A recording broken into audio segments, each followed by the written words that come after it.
अगर मंजिल दिन रात सदा चलना, बनना है अगर सोना सूरज की तरह तपना। बना लो अपनी खुददारी जीवन का अपने गहना, लाख दुखों का पहरा हो चाहे सागर कितना गहरा। पार करो मेहनत हिम्मत से सारा घना अंधेरा, किसके रोके रुका है सवेरा, किसके रोके रुका है सवेरा।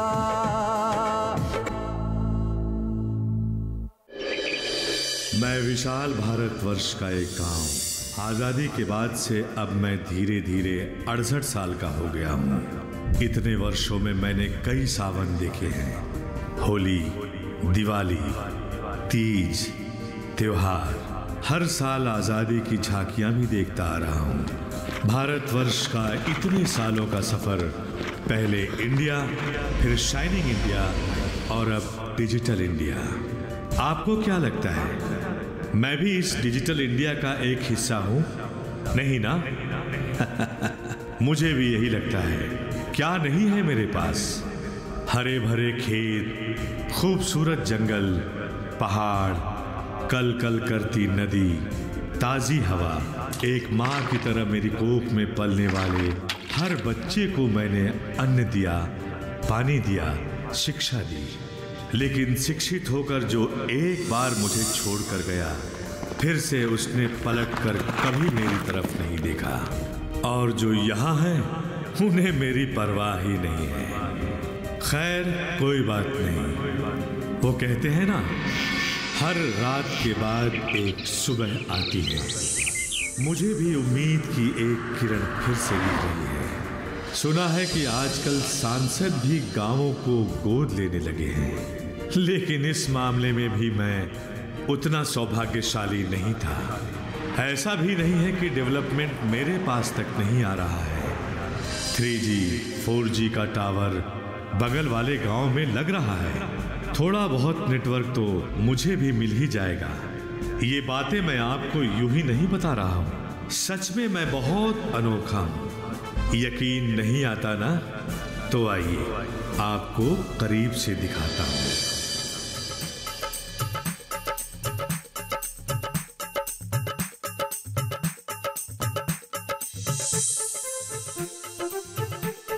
ये है मंगरू।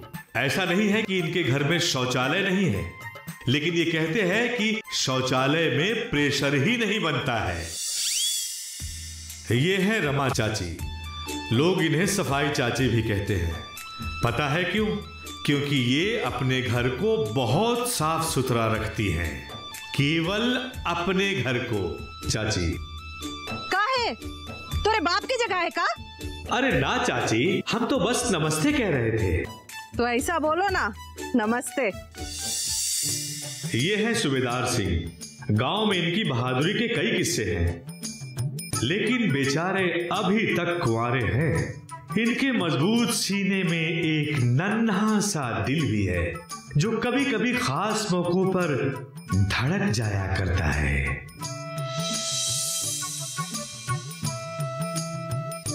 हवेली। नमस्ते सूबेदार चाचा। चाचा होगा तोरा बाप।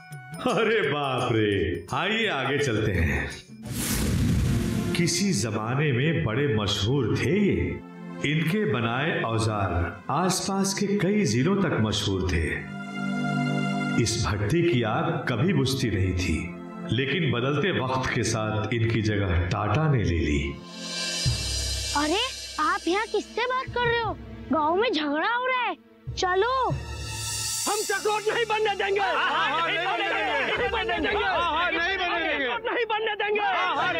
प्रधान जी, हम आपसे आखिरी बार कह रहे हैं, जब तक एक बार फिर से पैमाइश नहीं हो जाएगी, हम चक्रोट नहीं बनने देंगे।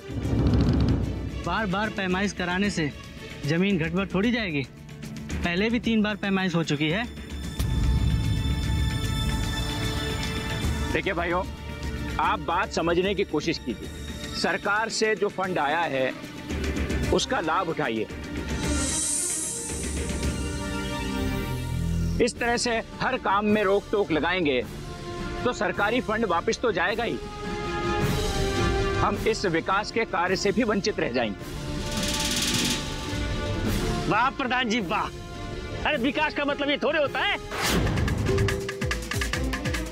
ये अपने पूर्वजों का जमीन चक्रोट बनने के लिए दे दे है? सही बोले चाचा।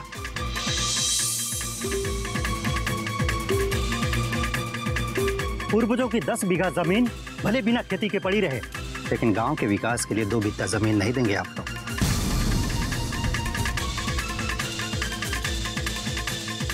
जाके पावना फटी में भाई सो क्या जाने पीर पर आई। अरे भाषण झाड़ना बहुत आसान होता है, जब अपनी जमीन जाती है ना तब पता चलता है बेटा। हाँ पता तो चलता है, जैसा कि आपको चल रहा है। उम्र के इस तीसरेपन में बैशाखी लेकर चल रहे हो। याद पिछले साल इसी रास्ते पर साइकिल से गिरे थे, जिसका नतीजा ये है।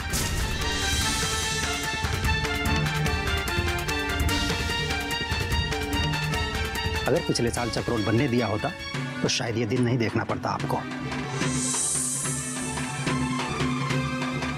और आप ही है ना, सर के ऊपर गन्ना रखकर 3 किलोमीटर तक पैदल जाते थे। जरा सोचिए, अगर ट्रैक्टर और ट्रॉली हमारे खेतों तक आता तो हम कितना सारा गन्ना चीनी मिलों तक भेज सकते थे।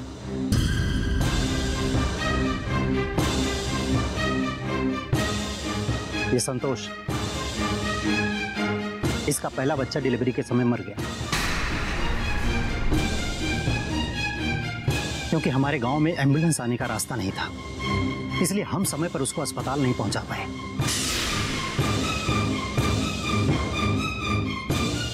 अरे आप लोग अपनी भलाई छोड़कर इस पूरे गांव की भलाई के बारे में सोचिए।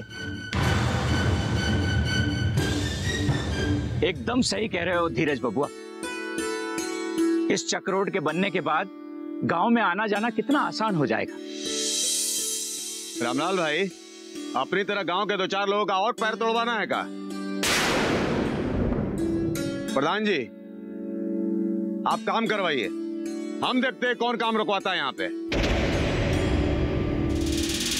चाचा, मैं आपके आगे हाथ जोड़ता हूं, अपने छोटे से स्वार्थ के लिए इस पूरे गांव का डेवलपमेंट मत रोकिए। अगर आपको जमीन की इतनी ही लालच है तो इसके बराबर की जमीन आप मुझसे ले लीजिए। आप ही कहते हो ना, परहित सरस धर्म नहीं भाई। अरे कैसी बात कर रहे हो धीरज बेटा, अब तुम जैसा कहोगे वैसा ही होगा।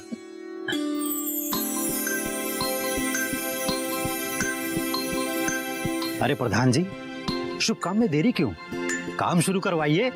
हाँ हाँ, चलो भाइयों काम शुरू कर दो। चलो चलो। हाँ चला, चलो चलो चलो, काम करो काम करो। बेटा, तुम्हारे आ जाने से ये सब बहुत आसान हो गया। तो ऐसा लगता है कि तुम अगर नहीं आते तो ये काम ही रोकना पड़ता।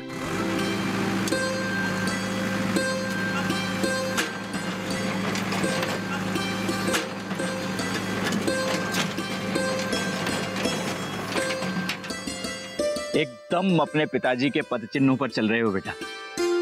ऐसा लगता है इस गांव को सत्यनारायण जी की कमी कभी नहीं खलेगी। ये है धीरज बाबू, समझदार तो बचपन से ही थे, पढ़ाई भी खूब की, विदेशों से बड़े बड़े नौकरी के ऑफर थे।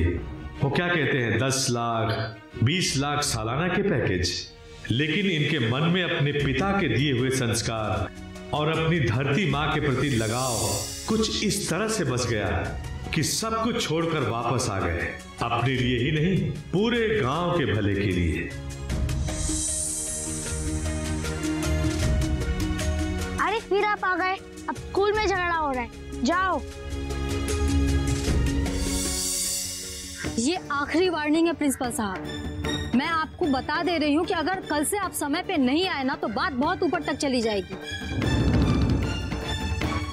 अरे ये क्या मेरी ड्यूटी है रोज सुबह 9 बजे आके स्कूल खोलना और बच्चों को साफ सफाई के बारे में बताना, उनका नाखून चेक करना, उनका लेसन पढ़ाना और प्रेयर करवाना। क्या बताऊं बिटिया, घर का काम काज ही कुछ ऐसा है। बेटा विदेश चला गया है पोते पोती को मॉन्टेसरी स्कूल छोड़ के यहाँ स्कूल तक आते आते 11 तो बज ही जाते हैं। वाह, क्या खूब कहा गुरुजी आपने। मतलब आपको तो देश के सर्वश्रेष्ठ शिक्षक होने का अवार्ड मिलना चाहिए। अपने बच्चों को मॉन्टेसरी स्कूल और इन बच्चों को पढ़ाने के लिए आपके पास समय ही नहीं है। प्रिंसिपल साहब को बोलने वाली होती कौन हो तुम? डीएसए हो, डीएम हो या यहाँ का शिक्षा मंत्री हो तुम? आप तो चुप ही कीजिए शिवा भैया। इनकी और बेचारे भोले भाले प्रधान जी की चमचागिरी करके आपने तो ये शौचालय बनवाने का ठेका ले लिया और उसमें दरवाजा तक नहीं लगवाया है आपने। कभी देखी है आपने उसकी हालत? हाँ, कितने गंदे हैं वो। अरे आपने तो पानी की टंकी तक नहीं लगवाई है और सारे के सारे पैसे हजम कर गए। जब आपके काले कारनामे का चिट्ठा बनाकर सरकार को दूंगी ना, तब पता चलेगा। और मुझसे पूछते हो कि मैं कौन हूँ? मैं इस गांव की वो बेटी हूँ जो इन बच्चों के भविष्य के साथ कुछ भी बुरा होता हुआ नहीं देख सकती, और मुझसे जो बन पड़ेगा मैं करूंगी। जाने भी दो बिटिया, इन बच्चों के सामने काहे? बच्चे भगवान का रूप होते हैं गुरुजी। ये देश के भविष्य हैं। आपको तनख्वाह इनके भविष्य के साथ खेलने के लिए नहीं मिलती है। आप एक गुरु हैं, खुद को पहचानिए और इन बच्चों को राष्ट्र निर्माण के लायक बनाइए।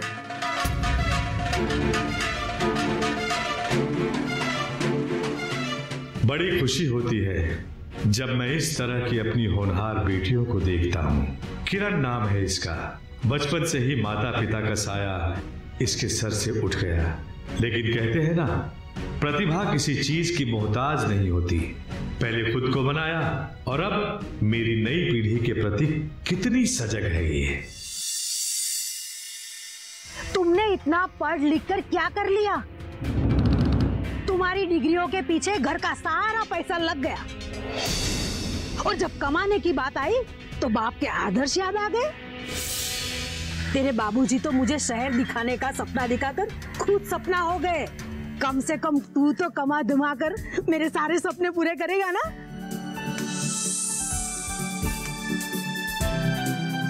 माँ, अरे आशीर्वाद। अरे बेटा सुनो, अच्छे काम के लिए जा रहे हो ना, घर में जाओ, भगवान से आशीर्वाद ले लो। जाओ जाओ। किसके रोके रुका है सवेरा,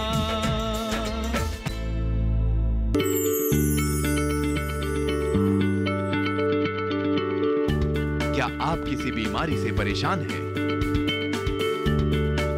चाहते हैं डॉक्टर की सलाह? तो हम हैं आपके साथ।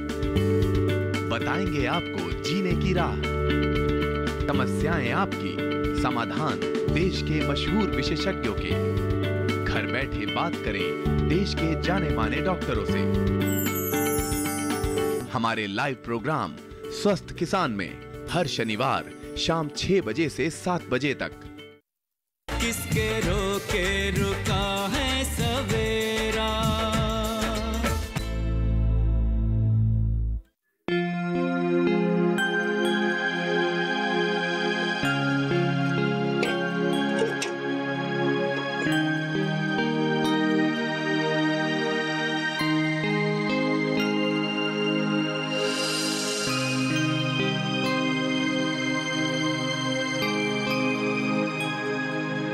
छाया, छाया। हाँ भैया।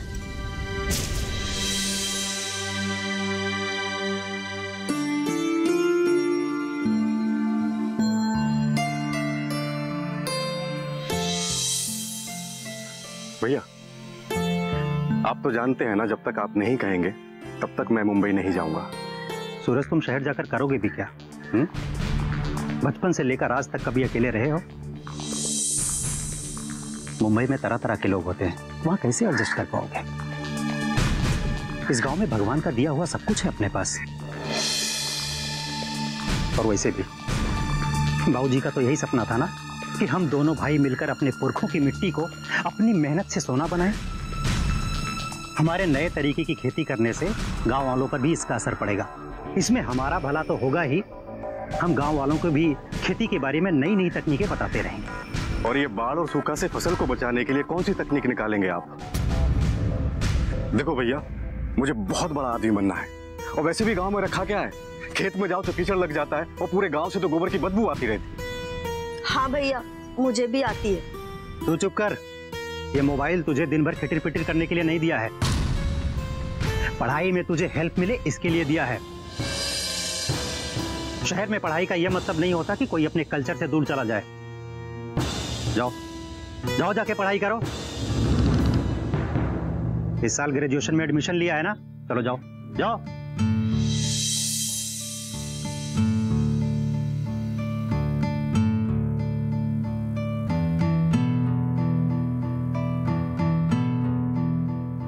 अरे सूरज,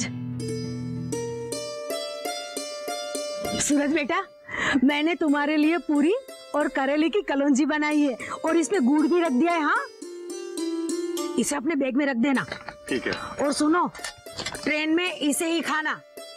लो, और एक बात और सुनो, आसपास के लोगों से ज्यादा बातचीत मत करना, क्योंकि उसमें बुरे लोग भी होते हैं ना, अपनी मीठी मीठी बातों में फुसला के सारा सामान लूट लेते हैं।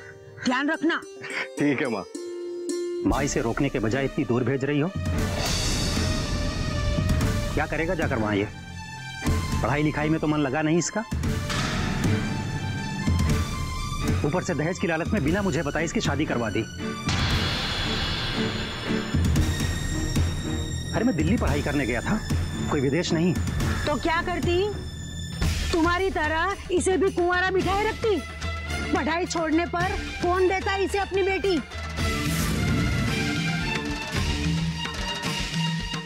और इधर रोटी पानी देने के लिए भी तो कोई चाहिए था कि नहीं? माँ, तुमने कभी आशा के बारे में सोचा है? अपने स्वार्थ की बेदी पर उसके अरमानों की बलि चढ़ा दिया।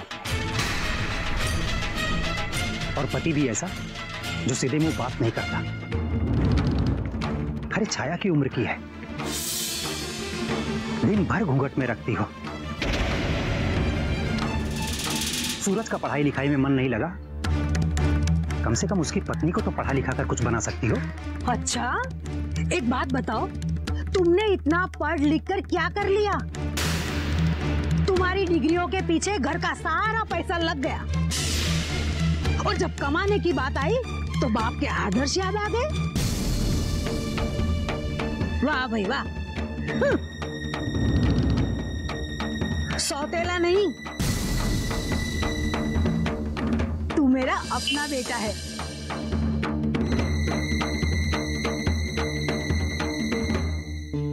जा बेटा, तेरी माँ कह रही है, जा। तेरे बाबूजी तो मुझे शहर दिखाने का सपना दिखाकर खुद सपना हो गए। कम से कम तू तो कमा धमा कर मेरे सारे सपने पूरे करेगा ना? देखो भैया, आप मेरी नौकरी की बिल्कुल भी चिंता मत कीजिए। मुंबई में मेरा दोस्त रहता है, अच्छा खासा कमाता है वो, उसी ने तो बुलाया मुझे मुंबई। अच्छा भैया। माँ, आशीर्वाद। अरे बेटा सुनो, अच्छे काम के लिए जा रहे हो ना, घर में जाओ, भगवान से आशीर्वाद ले लो। जाओ जाओ। ठीक है माँ।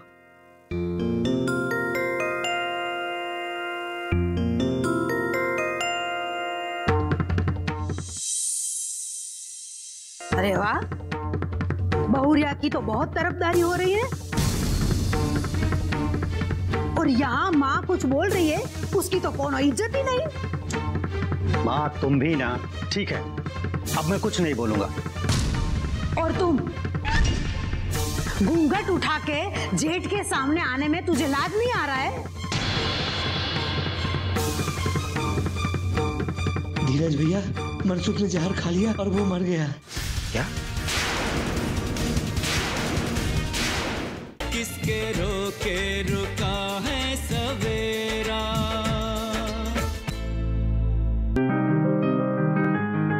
बीमारियों से कैसे बचेगी फसल?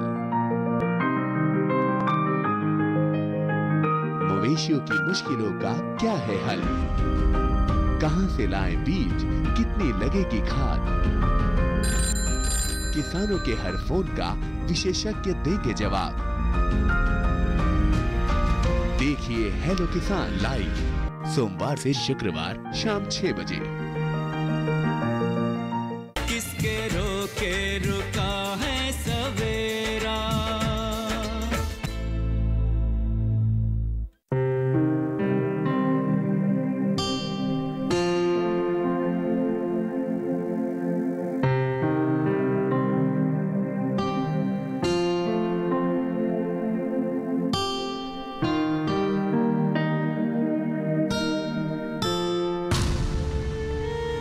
कर रहा मैं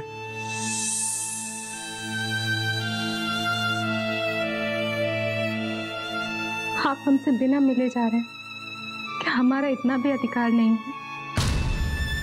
कितने बार समझाया तुम्हें कि मेरे सामने ये इमोशनल ड्रामा मत किया करो। क्यों रोक रही हो? अरे रे रे रे, टोक दिया ना। अरे इतना शुभ घड़ी में मेरा लाल कोनो शुभ काम के लिए जा रहा था और ये बहुरिया रानी है कि गोल्ड रोक के रास्ता ही काट दिया।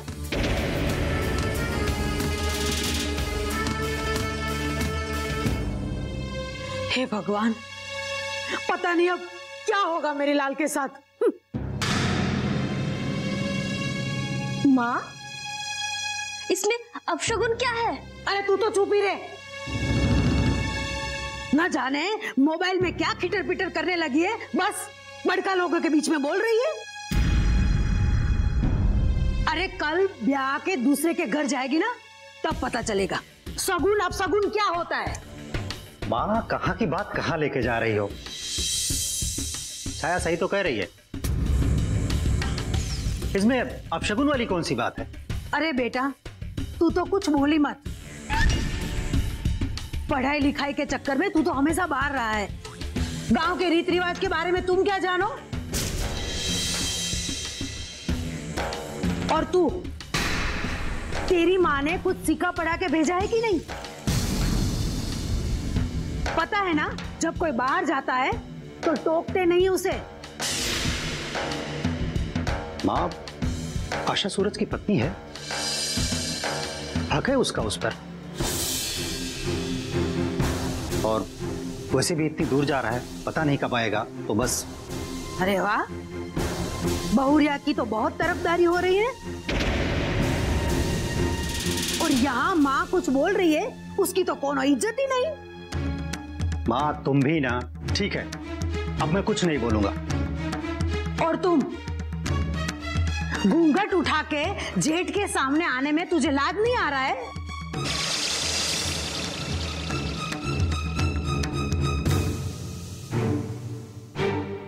माँ, मैंने कभी छाया और आशा में फर्क नहीं किया। लेकिन बेटा, रिश्तों में फर्क होता है। लोक लाज भी कोनो चीज होती है। घर की बहुरिया जेठ के सामने आए, ऐसा शहर के माहौल में चलता होगा, हमारे गांव की सभ्यता नहीं है। और बेटा, तुम्हें भी इस ऊंच नीच का ध्यान रखना चाहिए। छाया, जा भाई का बैग उठा ले। अरे कोई हमेशा के लिए थोड़ी ना जा रहा है। ये वहां जाएगा, बड़ा आदमी बनेगा और माँ को भी शहर में बुलाएगा, है ना बेटा? मुझे भी शहर में बुलाएगा ना? कैसी बात कर रही हो माँ? आप मेरे साथ शहर में ही रहेंगी। धीरज भैया, मनसुख ने जहर खा लिया और वो मर गया।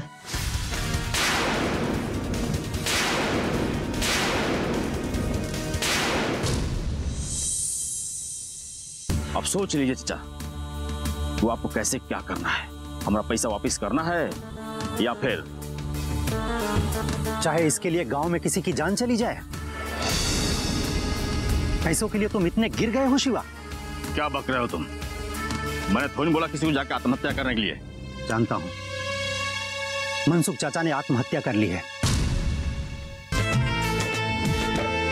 पाना है अगर मंजिल, दिन रात सदा चलना, बनना है अगर सोना, सूरज की तरह तपना। बना लो अपनी खुददारी, जीवन का अपने गहना। लाख दुखों का पहरा हो चाहे सागर कितना गहरा, किसके रोके रुका है सवेरा।